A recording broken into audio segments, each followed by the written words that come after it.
చీకటితో ఉన్నప్పుడు ఈ లోకములో జీవిస్తున్న ప్రతి మానవుడు, నాసిక రంధ్రాలలో ఊపిరున్న ప్రతి మానవుణ్ణి వెలుగుగా దర్శించుటకు యేసుక్రీస్తు ప్రభువారు ఆయన ఈ లోకమునకు వచ్చాడు. ఈరోజు ప్రపంచ చరిత్రలో మనం గమనిస్తే ప్రతి మానవుడు కూడా లోకమునకు వచ్చాడు, సమాధి చేయబడ్డాడు, ఆ సమాధిలోనే ఉంటాడు. అయితే యేసుక్రీస్తు ప్రభువారు ఆయన ఈ లోకమునకు వచ్చాడు, ఆయన ఈ లోకములో జీవించాడు, ఆయన కూడా సమాధి చేయబడ్డాడు. అయితే సమాధి చేయబడిన ఆయన ఆ సమాధిలోనే లేడు, సజీవముగా 3వ దినమున ఆయన తిరిగి లేచాడు. ఈరోజు ఆ సజీవుడైన దేవుడు మిమ్మల్ని పిలుస్తూ ఉన్నాడు. చీకటిలో ఉన్న మన బ్రతుకులను వెలిగించుటకు వెలుగుగా ఆయన ఈ లోకమునకు వచ్చాడు.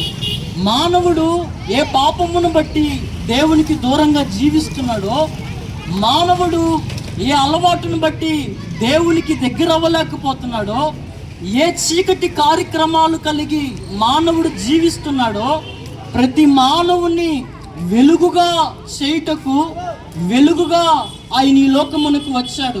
చాలా మంది అనుకుంటారు యేసుక్రీస్తు ప్రభు 2000 సంవత్సరాల క్రితం ఈ లోకమునకు వచ్చినాడని.